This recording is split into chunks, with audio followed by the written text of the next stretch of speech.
If I had found the phone one day earlier, I probably would have handed it back to my wife without ever looking at it. One day later, and I would have never found it at all. Instead, I found it at exactly the wrong moment, and once I turned it on, there was no going back. My name is Daniel Foster. I'm 47 years old. For the past 19 years, my wife Olivia and I have owned a furniture manufacturing company just outside Indianapolis. It isn't a huge corporation. We employ around 80 people. Most of them have worked with us for years. Some have been with us since my father started the business over 40 years ago. When he retired, I took over. Olivia joined the company shortly after we got married. She started in accounting. Within a few years, she knew every supplier, every contract, every employee, and every customer better than I did. People often joked that I built the furniture, but Olivia built the company. I never argued with them. She earned that reputation. We've been married for 21 years. No children. Life just never slowed down enough for us to start a family. Instead, the business became our family. We built it together, protected it together, made every important decision together. Or at least, that's what I believed. If someone had asked me a week earlier whether my wife had any secrets, I would have laughed. Olivia couldn't even keep birthday presents hidden. Every Christmas, she'd accidentally leave a receipt on the kitchen counter. Every surprise, she'd give herself away before the big moment. She was terrible at lying. Or so I thought. Everything changed because of a broken water pipe. We had spent the weekend visiting friends in Louisville. While we were gone, a pipe burst in the attic. By the time we got home Sunday evening, several storage boxes had been soaked. The insurance company wanted photographs before anything was thrown away. Monday morning, Olivia left early for work. I stayed home to sort through 20 years of old boxes. Most of it was junk. Christmas lights, photo albums, old warranty papers, boxes we hadn't opened in years. Then I found a small gray plastic container pushed behind several larger ones. Something immediately felt strange. It didn't have a label. That probably sounds ridiculous. But Olivia labeled everything. Holiday decorations, camping gear, kitchen supplies, even the extension cords had their own labeled box. This one was completely blank. I opened it. Inside was an old sweatshirt, a phone charger, a few instruction manuals, and underneath them, an iPhone. It looked 5 or 6 years old. No case, no cracks. I smiled. Probably one of Olivia's old phones. I almost tossed it into the electronics recycling pile. Then I plugged it into the charger. A few seconds later, the screen lit up. No passcode, just a lock screen showing a picture we had taken together at Lake Michigan years ago. Out of curiosity, I opened the Photos app. Vacation pictures, company Christmas parties, family dinners. Nothing unusual. Then I noticed the date on one of the newest photos. 3 weeks ago. I frowned. That couldn't be right. I checked another. Last month. Another. 9 days ago. This wasn't an old phone. Someone had been using it.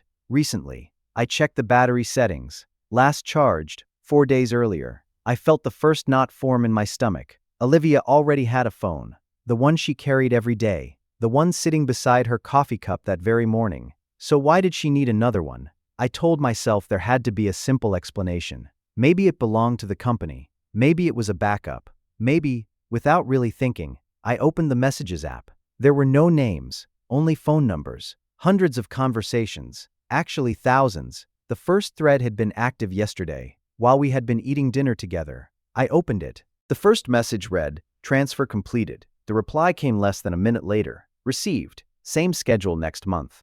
I kept scrolling. Delete after reading. "Don't use the business account. Use the second invoice."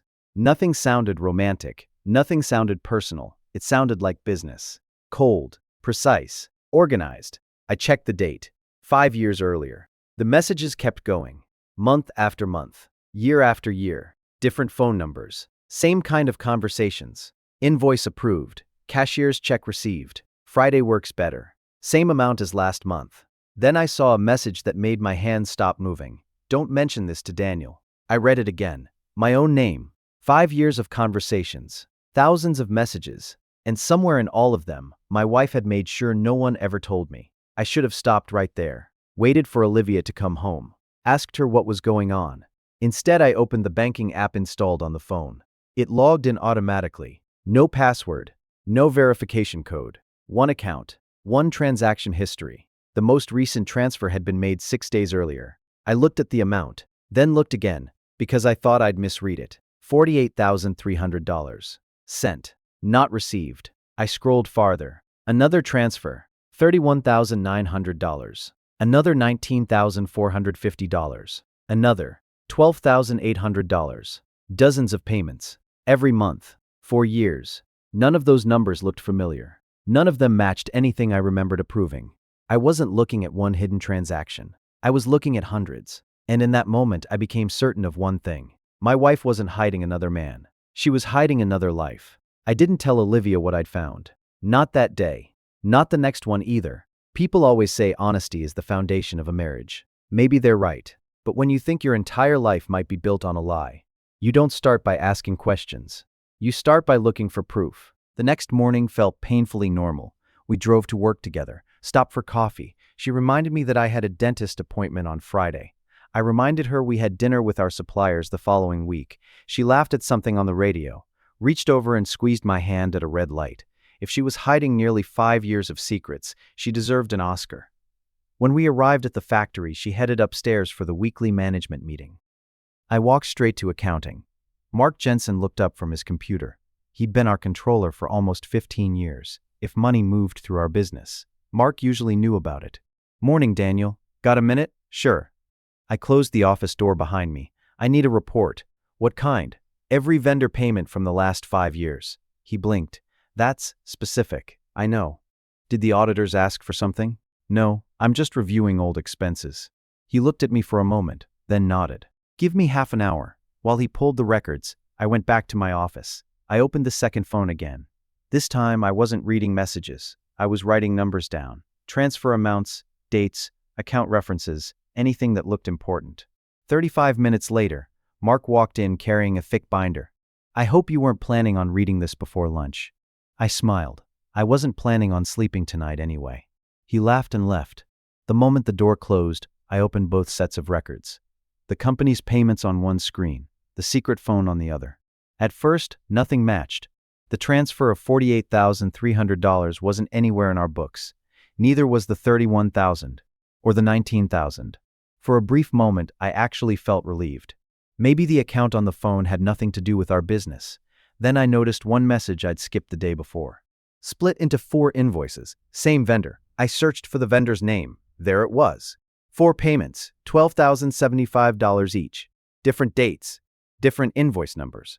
Together, they totaled exactly $48,300.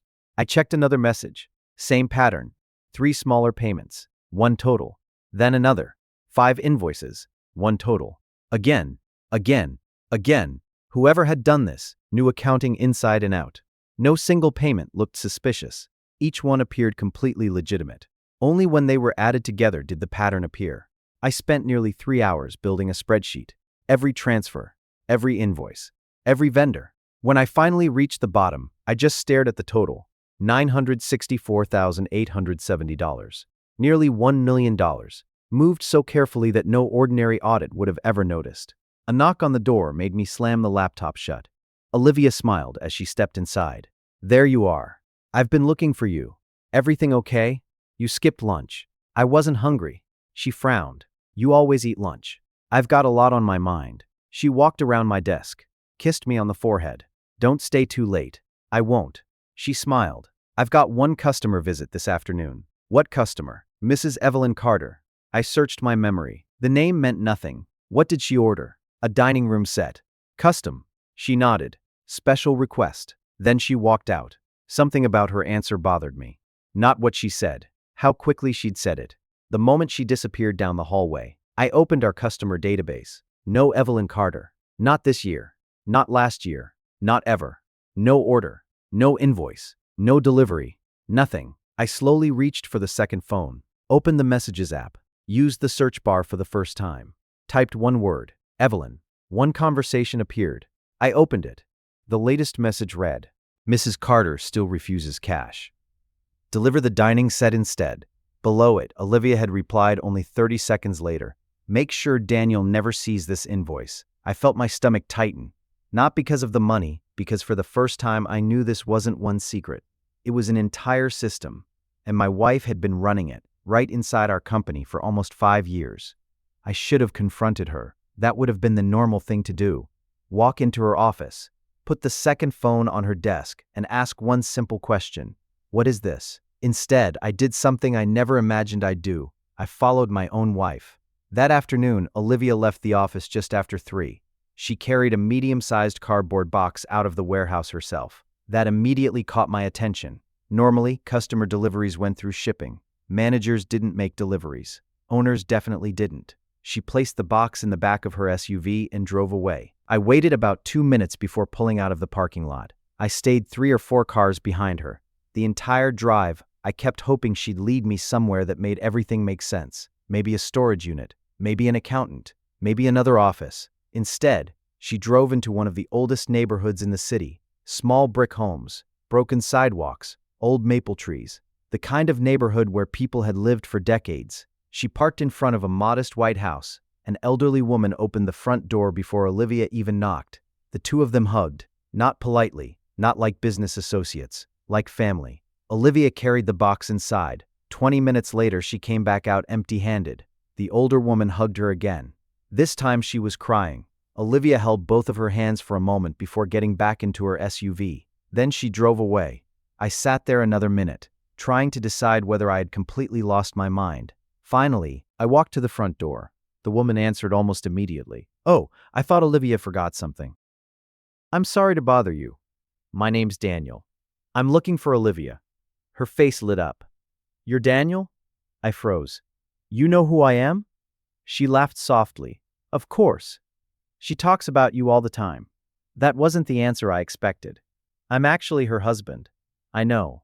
She's told me so much about you." She stepped aside. "Would you like to come in?" The house was small. Neat. Simple. But one thing immediately caught my eye. A brand new dining table, solid walnut, 6 matching chairs. I recognized it instantly. Our company had designed that collection less than a year earlier.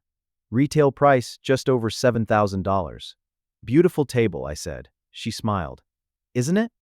Olivia insisted I take it. "You bought it from us?" She looked confused. "Oh no. I could never afford furniture like this." "She brought it herself," she said. The woman paused. "The company owed it to me." Those words again, "the company owed it to me." Exactly the same phrase I'd seen in the messages. What did she mean by that? The woman's smile faded just a little. "My husband ordered furniture from your company years ago. He passed away before it was delivered. I got part of my money back." But Olivia said, "That wasn't the same thing as making it right." I frowned. "When was this?" She thought for a moment. "About 5 years ago." 5 years. Always 5 years. I thanked her and walked back outside. Before driving away, I opened the second phone again. This time I used the search bar. I typed her last name, Carter. One conversation appeared. I opened it. The newest message read, "Dining set delivered. Remove from warehouse inventory." The reply came less than a minute later. "Done. Daniel won't see the adjustment." I stared at the screen, then searched another name from the list. Wilson. Another conversation. "Wheelchair delivered. Garcia. Roof repairs completed. Harris. Medical bill paid in full." Every name led to another family. Every family led to another payment. Every payment led to another secret. By the time the sun started setting, I'd visited 4 different addresses: an elderly veteran, a single mother, a retired employee from our factory, a young couple whose house had burned down the previous winter. Every single person knew Olivia. Every single person believed our company had helped them, and every single one repeated almost the exact same sentence. She said the company owed us. Not she donated, not she helped. The company owed us. I drove home more confused than I'd been that morning. If Olivia had been stealing nearly $1 million, why was she giving it away? Nothing fit, nothing made sense. That night, after she went to bed, I sat alone in the kitchen with the second phone. For the first time, I ignored the Messages app. Instead, I opened the Files folder. There were hundreds of scanned documents, delivery confirmations, receipts, letters, old customer complaints, insurance claims. I opened one at random. The date at the top stopped me cold. September 14th. 5 years earlier, the exact week, the secret phone had first been activated. I stared at that date for several seconds. September 14th, 5 years earlier. the exact week the secret phone had first been activated. That couldn't be a coincidence. I opened the file. It wasn't a bank statement. It wasn't an invoice. It was a customer complaint. A family in Bloomington had purchased a custom bedroom set from us. According to the report, the bed frame had collapsed less than 3 weeks after delivery. The husband suffered a broken wrist. The company had refunded the purchase. Case closed. Or at least, that's what our official record said. Attached to the complaint was another document. One I had never seen before. A handwritten note. Customer declined refund. Requested replacement and medical reimbursement. Below that, someone had written in red ink, denied. Legal risk too high. I frowned. Denied? By who? There was no signature. Only initials, R.H. I recognized them immediately. Richard Hayes, our former chief financial officer. He had retired 6 years earlier. At least, that's what everyone believed. I opened another file. Another complaint. A dining chair had collapsed underneath a customer during Thanksgiving dinner. Minor injuries. Refund issued. Case closed. But inside Olivia's file there was another handwritten note. Insurance refused to cover physical therapy. Then another line. Customer never informed. Another complaint. A dresser tipped over. A child suffered a concussion. Official company file. Refund approved. Olivia's file. Family requested safety modifications. No response sent. I felt a chill run through me. One file after another. The same pattern appeared. The official records ended with refunds. The files on Olivia's phone continued for months.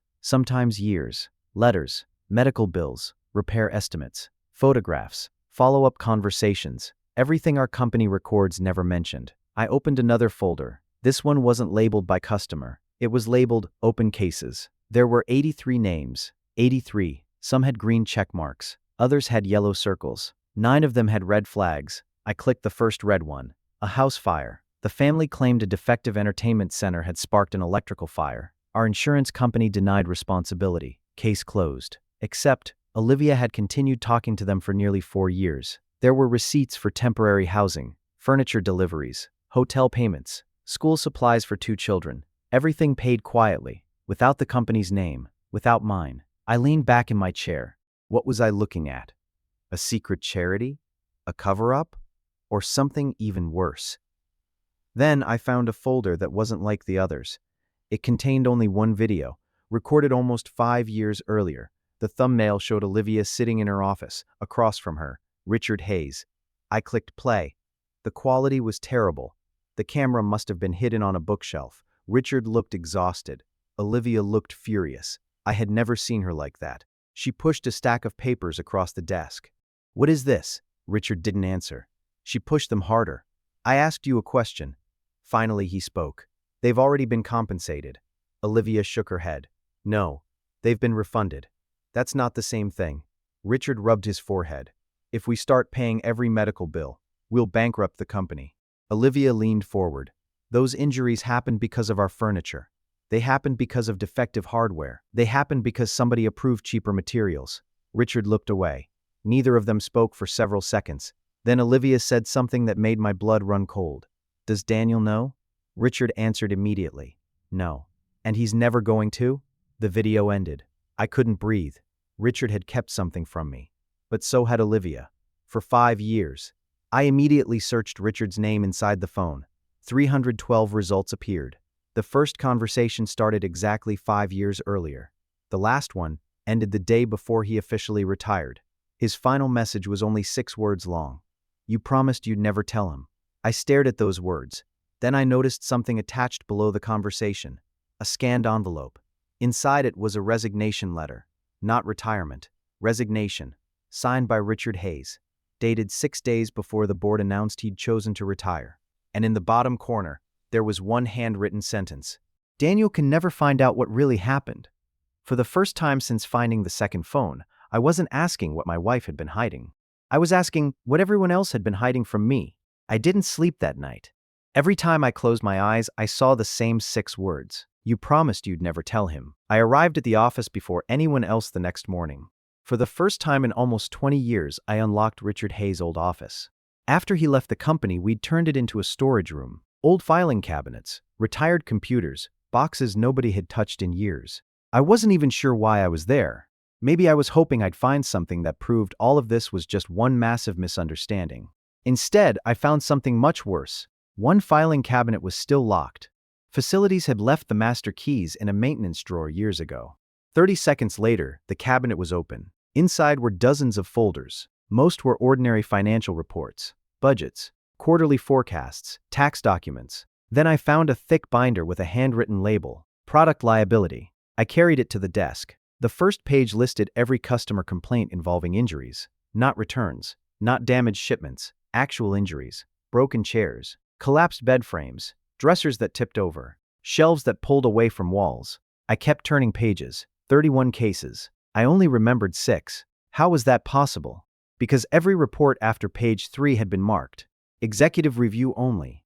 My signature wasn't anywhere. Neither was the board's, only Richard's, and Olivia's. For a moment, anger replaced confusion. She had known. She had signed these documents. She had kept me in the dark. Then something slipped from between 2 pages. A yellow sticky note. In Olivia's handwriting. Richard refused another recall. Says we can't survive one. Recall. I whispered the word out loud. If defective hardware had reached customers, a nationwide recall would have cost millions, maybe enough to destroy the company. I kept reading. Then I found the inspection report. 5 years earlier, one supplier had quietly switched to a cheaper metal bracket inside several furniture collections. The brackets passed basic inspection, but under long-term stress, some of them failed. Not all. Only a small percentage. Enough to create accidents. Not enough to immediately reveal a pattern.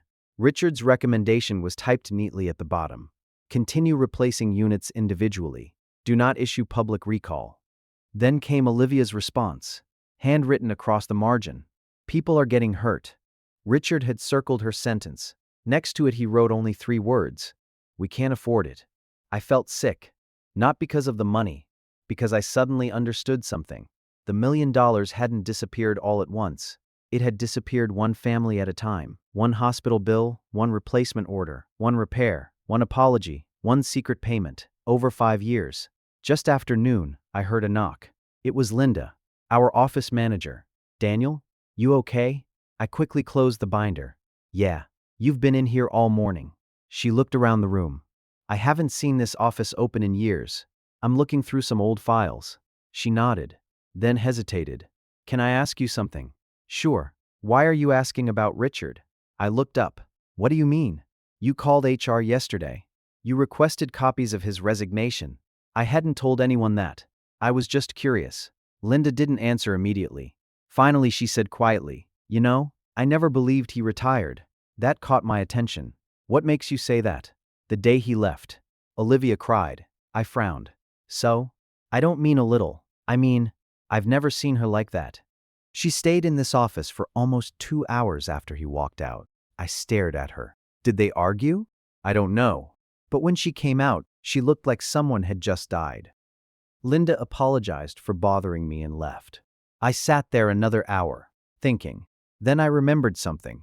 Richard had never said goodbye to me. Not really. He announced his retirement during a board meeting. 2 weeks later, he was gone. At the time, I'd assumed he simply wanted a quiet exit. Now, I wasn't so sure. That afternoon, I drove to the address listed on his old personnel file. A small house on the north side of town. The lawn was overgrown. The mailbox was full. A neighbor was watering flowers across the street. Excuse me, I'm looking for Richard Hayes. The woman looked at me sadly. You don't know? Know what? He passed away. My stomach tightened. When? About 3 years ago. I thought you were family. I shook my head. No. I used to work with him. She nodded. He kept mostly to himself after leaving the company. Then she said something I wasn't expecting. But a woman visited him every month. I already knew the answer before I asked. What was her name? I don't know. Dark hair. Always drove the same silver SUV. Olivia. The neighbor smiled. She always brought groceries. Sometimes medicine. Sometimes just sat on the porch talking with him. I felt like the ground shifted beneath me. Even after Richard left the company. Even after everything, Olivia had continued seeing him. For 3 more years. As I thanked the neighbor and walked back toward my truck, my phone rang. It was Mark from accounting. Daniel, I found something strange. What is it? Those vendor payments you asked about yesterday. What about them? I traced the inventory numbers. And There was a long pause. They were never fake. What? The furniture actually existed. It left our warehouse. So where did it go? Another pause. I think you should come see this yourself. 30 minutes later, Mark unlocked a warehouse on the far side of our property. A warehouse I hadn't entered in years. The lights flickered on, and I just stood there, row after row, shelf after shelf, hundreds of brand new pieces of furniture. Each one carefully wrapped, each one labeled by hand. Wilson family, Carter, fire recovery, employee injury, replacement approved. It wasn't stolen inventory. It wasn't a black market operation. It was an entire second distribution system, one that had been running inside my own company for 5 years without me ever knowing it. Mark didn't say a word. He simply walked between the rows of furniture. I followed him. Every few feet there was another handwritten label. Replacement approved, warranty exception, customer injury, deliver personally. Some of the dates went back almost 5 years. I picked up one clipboard hanging from a shelf. Each delivery had a customer's name, a home address, a delivery date, and one signature, Olivia's. I looked at Mark.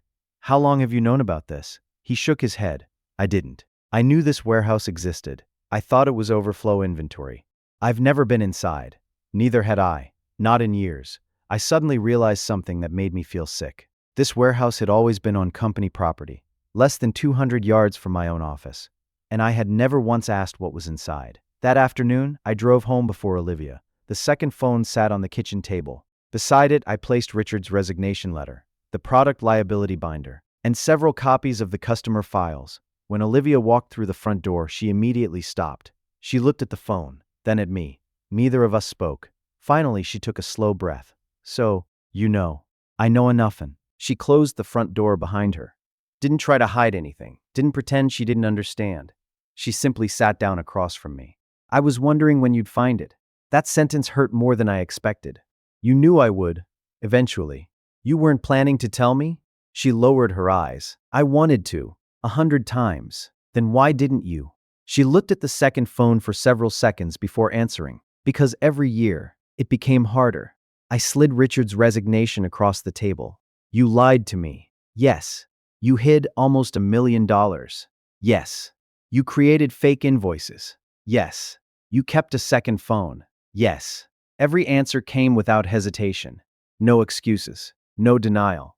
Then I asked the question that mattered most. Did you steal from our company? She looked directly into my eyes. No. I never took a single dollar for myself. I waited. She reached into her purse, pulled out a thick envelope, and placed it on the table. Inside were bank statements. Not company accounts. Her personal accounts. I looked at the balances. Savings. Retirement. An investment account I'd completely forgotten she had inherited from her mother. Almost all of it was gone. What is this? I sold my mother's lake house. I looked up. You told me the market was bad. It was. But I sold it anyway. She turned another page. I cashed out my retirement. Another page. I sold my jewelry. Another. I took a loan against my life insurance. I stared at her. Why? Because the company couldn't afford to fix everything, and I couldn't live with doing nothing. I didn't know what to say. She quietly continued. Richard was right about one thing. If we'd announced a nationwide recall, the company would have collapsed. 80 families would have lost their jobs. But he was wrong about everything else. He wanted to bury the complaints. I couldn't. So I started finding people. One by one. I paid medical bills. I replaced furniture. I fixed houses. I apologized. When company money wasn't enough, I used mine. I slowly shook my head. You should have told me. She smiled sadly. I wanted to. So many times. Then why didn't you? For the first time that evening, tears filled her eyes. Because of you. I frowned. What does that mean? She stood up, walked into the study, returned with a thin medical folder. She opened it in front of me. 5 years earlier, the same month the second phone first appeared. The same month Richard resigned. The same month every secret had begun. Inside was my cardiologist's report. I remembered it immediately. Chest pain, stress, several days in the hospital. At the bottom of the report, one sentence had been highlighted. Patient should avoid prolonged severe emotional stress. I looked back at Olivia. You kept this? I read it 100 times. She sat down again. The day Richard admitted what had happened, I came home planning to tell you everything. Then your chest started hurting. You collapsed in the kitchen. I rode with you in the ambulance. I listened to a doctor tell me that another event could kill you. She wiped away a tear, so I made the worst decision of my life. I decided I'd carry it alone. I couldn't speak. She continued. I thought it would take a few months. Fix the customers, replace the furniture, close the files. Then another family called, and another, and another. Eventually, 5 years had passed. Silence filled the room. Finally I asked, so all those people, they were real? She nodded. Every one of them. And the money? I can account for every dollar. The warehouse? They're the last replacements. They're being delivered next week. I looked around the kitchen, around the home we'd shared for more than 20 years. Then back at the woman sitting across from me. I don't know if I can forgive you. She nodded slowly. I know. I don't know if I would have forgiven me either. A week later, we hired an independent law firm to review everything. Every payment, every delivery, every customer file. It took almost 3 months. When the final report arrived, I opened it alone. The first sentence read, no evidence of personal financial gain was found. Every dollar had been traced. Every payment matched a real family. Every piece of furniture matched a real replacement. The investigators estimated Olivia had personally contributed almost $400,000 of her own money over 5 years. She hadn't stolen from the company. She had quietly spent nearly everything she owned trying to repair its mistakes. We told our board everything. Then we told our employees. Finally, we told every customer whose case had been hidden. Some forgave us. Some didn't. They had every right. A year later, we created a new department dedicated entirely to customer safety and post-sale support. Every complaint now goes directly to an independent review panel. Nothing can be closed by one executive. Not even by me. Olivia still works beside me. We rebuilt the business. Rebuilding our marriage took much longer. Trust doesn't come back with one conversation or one apology. It comes back one honest day at a time. Sometimes people ask me what was hidden inside my wife's secret phone. They expect me to say, another man, another family, another life. The truth was stranger than that. Inside that phone was 5 years of guilt, 5 years of impossible choices, 5 years of lies told for reasons that still divide people whenever I tell this story. Some believe I should have left. Others believe Olivia did exactly what she had to do. I still don't know who's right. I only know one thing. The most dangerous secrets aren't always the ones meant to hurt you. Sometimes, they're the ones someone believes will protect you. And those can be the hardest secrets to forgive.